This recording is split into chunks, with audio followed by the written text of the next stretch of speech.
ಆತ್ಮೀಯ H16 news ಅರ್ಥಾತ್ ಸೀತಾರಾಮ್ ನ್ಯೂಸದ ವೀಕ್ಷಕರೇ, ನಾನು ನಿಮ್ಮವ ಎಂ ಆಯುಧ ಮಲ್ಲಪ್ಪ ಜೊತೆ ಅವರು. ತಾವು ಈಗ ಸುದ್ದಿಗಳ ಲೋಕಕ್ಕೆ ಎಂಟ್ರಿ ಹೊಡಿತಾ ಇದ್ದೀರಿ. ಈ ಸುದ್ದಿಗಳನ್ನು ಪ್ರತಿಯೊಂದು ನೋಡೋ ಜೊತೆಗೆ ನಿಮ್ಮ ಅಭಿಪ್ರಾಯಗಳನ್ನು ಹಚ್ತಾ ಇರ್ರಿ. ಯಾಕಂದರೆ ಈ ಸುದ್ದಿಗಳು ನಿಮಗಾಗಿ, ನಿಮ್ಮ ಬದುಕಿಗಾಗಿ, ನಿಮ್ಮ ವೈಚಾರಿಕೆಗಾಗಿ, ನಿಮ್ಮ ತಿಳುವಳಿಕೆಗಾಗಿಯೂ ನಿಮಗೂ ಗೊತ್ತು, ಜೊತೆಗೆ ನಮಗೂ ನಿಮ್ಮೊಂದಿಗೆ ಇದೊಂದು ಮಾತಾಡುವಂಥ ಜೊತೆಗೆ ಸುದ್ದಿಗಳನ್ನು ಬಿಡುವಂಥ ಕೆಲಸ.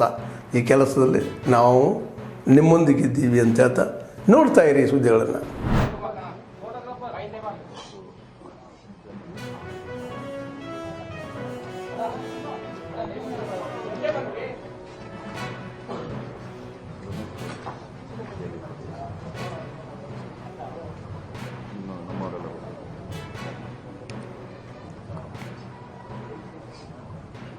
ಕೇಂದ್ರದ ಬೃಹತ್ ಕೈಗಾರಿಕಾ ಸಚಿವರಾಗಿರ್ತಕ್ಕಂಥ ಅವರು ಮಾಡಿರ್ತಕ್ಕಂಥ ತಪ್ಪನ್ನ ಮುಚ್ಚಿಕೊಳ್ಳಲಿಕ್ಕೆ ಇಡೀ ರಾಜ್ಯದಲ್ಲಿ ಈ ಸರ್ಕಾರದ ಬಗ್ಗೆ ಒಂದು ಕೆಟ್ಟ ರೀತಿಯ ಸಂದೇಶ ಏನು ಹೋಗಿದೆ.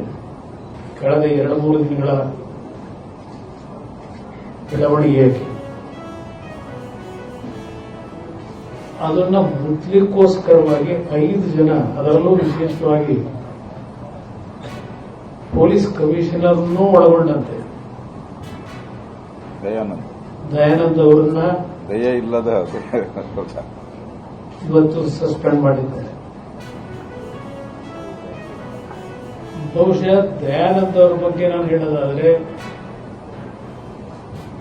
ಈಗ ಇತ್ತೀಚೆಗೆ ನಾವು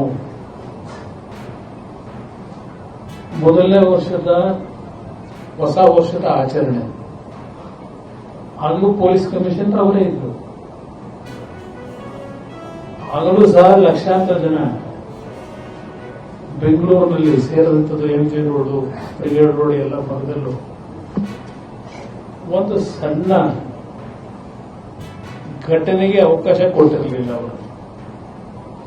ನಾನು ಅವ್ರ ಪರವಾಗಿ ಅಡ್ವೊಕೇಟ್ ಮಾಡಬೇಕು, ಅನುಕಂಪ ವ್ಯಕ್ತಪಡಿಸಬೇಕು ಅಂತಕ್ಕಂಥದ್ದು ನಾನಿಲ್ಲಿ ಹೇಳ್ತಾ ಇಲ್ಲ. ನಾವು 30-40 ಸಾವಿರ ಜನ ಸೇರ್ತಾರೆ ಅಂತ ಅನ್ಕೊಂಡಿದ್ವಿ. 2-3 ಲಕ್ಷ ಜನ ಬಂದ್ರು, ನಾವು ನಿರೀಕ್ಷೆ ಮಾಡಿರಲಿಲ್ಲ. ಅಂದ್ರೆ ಇಂಟೆಲಿಜೆನ್ಸ್ ಫೇಲ್ಯೂರ್ ಇತ್ತು ಅನ್ನೋದನ್ನ ಸ್ವತಃ ಮುಖ್ಯಮಂತ್ರಿಗಳು ಒಪ್ಕೊಂಡಿದ್ದಾರೆ. ಮಾನ್ಯ ಮುಖ್ಯಮಂತ್ರಿಗಳೇ, 5 ಜನ ಪೊಲೀಸ್ ಅಧಿಕಾರಿಗಳನ್ನ ಅಮಾನತು ಮಾಡಿದ್ದೀರಿ, ಬೆಂಗಳೂರು ಪೊಲೀಸ್ ಕಮಿಷನರ್ ಕೂಡ ಅಮಾನತು ಮಾಡಿದ್ದೀರಿ.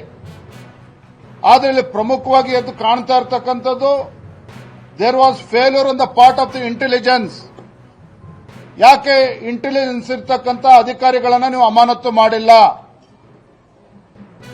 ಯಾಕೆ ಅಮಾನತು ಮಾಡಿಲ್ಲ ಅಂತ ಹೇಳಿದ್ರೆ, ಇಂಟೆಲಿಜೆನ್ಸ್ ಅಲ್ಲಿ ಇರ್ತಕ್ಕಂಥ ಅಧಿಕಾರಿಗಳನ್ನ ಅಮಾನತು ಮಾಡಿದ್ರೆ ಅವರ ಬುಡಕ್ಕೆ ಬರ್ತದೆ, ಮುಖ್ಯಮಂತ್ರಿಗಳ ಬುಡಕ್ಕೆ ಬರ್ತದೆ. ಇದು ಕಾರಣ ಏನಪ್ಪಾ ಅಂತ ಹೇಳಿದ್ರೆ, ಇಂಟೆಲಿಜೆನ್ಸ್ ಡಿಪಾರ್ಟ್ಮೆಂಟ್ ಏನಿದೆ ಸ್ವತಃ ಮುಖ್ಯಮಂತ್ರಿಗಳ ಅಡಿಯಲ್ಲಿ ಬರ್ತದೆ. He is holding that portfolio. ಹಾಗಾಗಿ ಮುಖ್ಯಮಂತ್ರಿಗಳು ಯಾವುದೋ ಹಿರಿಯ ಪೊಲೀಸ್ ಅಧಿಕಾರಿಗಳನ್ನ ಸ್ಕೇಪ್ ಗೋಟ್ ಮಾಡಿ, ಹರಕೆ ಕುರಿ ಮಾಡಿ, ಇವರು ಅದನ್ನ ತಪ್ಪಿಸ್ಕೊಳ್ತಕ್ಕಂಥ ಒಂದು ಷಡ್ಯಂತ್ರ ಮುಖ್ಯಮಂತ್ರಿಗಳೇ ಮಾಡ್ತಾ ಇದ್ದಾರೆ. CSR ಫಂಡ್ ಅಲ್ಲಿ ನಮ್ಮ ರಾಜ್ಯ ಮಟ್ಟದಲ್ಲಿ ತರೋದ್ರಲ್ಲಿ ಹೆಚ್ಚು ನನಗೆ ಶಕ್ತಿಯನ್ನು ಕೊಡ್ತಾ ಇರೋದು ಸನ್ಮಾನ್ಯ DK ಶಿವಕುಮಾರ್ ಅವರು. ಅದು ರಾಜ್ಯ ಮಟ್ಟದಲ್ಲೂ ಕೂಡ ಬಹಳ ಒಂದು ದೊಡ್ಡ ಮಟ್ಟದಲ್ಲಿ ಆಯೋಜನೆ ಮಾಡಿಕೊಂಡು KPS ಶಾಲೆಗಳನ್ನು ಮಾಡಬೇಕು ಅಂತ ಹೇಳಿದ್ದಾರೆ. ಅದರಲ್ಲಿ ವಿಶೇಷವಾಗಿ ಇಲ್ಲಿ DK ಸುರೇಶ್ ಅವರು ಮತ್ತೆ ಬಾಲಣ್ಣವರ ಒಂದು ಸಹಕಾರದಿಂದ ಮತ್ತೆ ಕ್ಯಾಟ್ಲರ್ ಆಟೋ ಪಾರ್ಟ್ಸ್ ಅವರು 1 ಕೋಟಿ, ಸುಮಾರು 2 ಕೋಟಿ ಒಳಗೆ ಇನ್ನೂ ಕೆಲವು ಬೇರೆ ಬೇರೆದು ಕೂಡ ಸಹಕಾರ ಮಾಡ್ತೀನಿ ಅಂತಾರೆ. ಅದು ನಮಗೆ ಬಹಳ ಖುಷಿ ಆಗುತ್ತೆ. ಈ ಕಡೆ ಭಾಗದಲ್ಲಿ ಅವರು ಕೂಡ ಅಭಿವೃದ್ಧಿ, ಅವರು ಫ್ಯಾಕ್ಟ್ರಿಯಿಂದ ಆರ್ಥಿಕವಾಗಿ ಬೆಳ್ಕೊಂಡ್ರೆ ಶೈಕ್ಷಣಿಕವಾಗಿ ನಮಗೆ ಆ ರೆಸ್ಪಾನ್ಸಿಬಿಲಿಟಿ ಏನಿದೆ ಅವ್ರದ್ದು, ಅವ್ರು ಮಾಡ್ತಕ್ಕಂಥದ್ದು ಭಾಳ ಇಡೀ ರಾಜ್ಯದಲ್ಲಿ ಎಲ್ಲ ಕಡೆನೂ. CM ಅವರು ಅಂದರೆ ಅವರು ವೈಯಕ್ತಿಕವಾಗಿ ಡೀಟೇಲ್ಸ್ನ ನಾನೇ ಕೊಡ್ತೀನಿ ಅಂತ ಹೇಳಿ ಅವರು ನಿನ್ನೆ ಬಂದು ಹೇಳಿದ್ದಾರೆ. So this is a cabinet decision. ಏನು ಆ್ಯಕ್ಷನ್ ಯಾರ ಮೇಲೆ ತಗೋಬೇಕು ಅದು ಸರ್ಕಾರಕ್ಕೆ ಗೊತ್ತಿರ್ತದೆ. ಎಲ್ಲಿ ಲ್ಯಾಪ್ಸ್ ಆಗುತ್ತೆ ಅಲ್ಲೂ ಆಗ್ತದೆ. ಅದಕ್ಕೆ ಸಪ್ರೇಟ್ ಆಗಿ ನ್ಯಾಯಾಂಗ ಒಂದು ತನಿಖೆಯನ್ನು ಕೂಡ ಜಸ್ಟಿಸ್ ಅವ್ರ ಮೇಲೆ ಮಾಡಬೇಕಂತ ಹೇಳಿ. अभी नई ट्रेन सेवा हर मौसम में लोगों की मदद करती रहेगी। साथियों, जम्मू कश्मीर मां भारती का मुकुट है। ये मुकुट एक से बढ़कर एक खूबसूरत रत्नों से जड़ा हुआ है। ये अलग अलग रत्न जम्मू कश्मीर का सामर्थ्य है। यहां की पुरातन संस्कृति, यहां के संस्कार, यहां की आध्यात्मिक चेतना, प्रकृति का सौंदर्य, यहां की जड़ी बूटियों का संसार, फलों और फूलों का विस्तार, यहां के युवाओं में आप लोगों में जो टैलेंट है वो मुकुट मणि की तरह चमकता है। साथियों, आप भली बात ही जानते हैं, मैं दशकों से जम्मू और कश्मीर आता जाता रहा। इंटीरियर इलाकों में मुझे जाने का, रहने का अवसर मिला है। मैंने इस सामर्थ्य को लगातार देखा है, महसूस किया है, और इसलिए मैं पूरे समर्पण भाव के साथ जम्मू कश्मीर के विकास में जुटा हूं। साथियों, आज मैं जम्मू कश्मीर के आप लोगों से, खासकर यहां के नौजवानों से एक विशेष आग्रह भी करने आया हूं। और जम्मू कश्मीर की धरती से मैं देश को भी आग्रह करना चाहता हूं। आपने देखा है कि कैसे ऑपरेशन सिंदूर ने आत्मनिर्भर भारत की ताकत दिखाई है। आज दुनिया भारत के डिफेंस इकोसिस्टम की चर्चा कर रही है, और इसके पीछे एक ही कारण है, हमारी सेनाओं का मेक इन इंडिया पर भरोसा। सेनाओं ने जो कर दिखाया, अब वही हर भारतवासी को दोहराना है। इस साल के बजट में हमने मिशन मैन्युफैक्चरिंग की घोषणा की है। इस मिशन के तहत सरकार मैन्युफैक्चरिंग को नई उड़ान देने का काम कर रही है।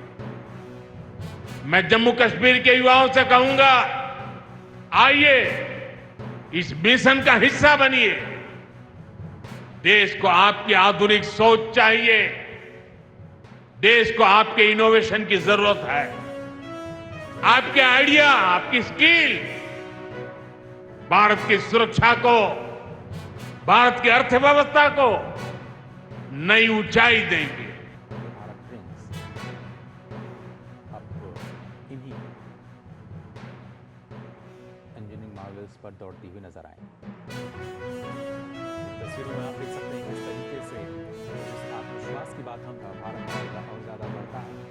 भारत शांति में विश्वास रखता है, भारत विकास में विश्वास रखता है, और इसलिए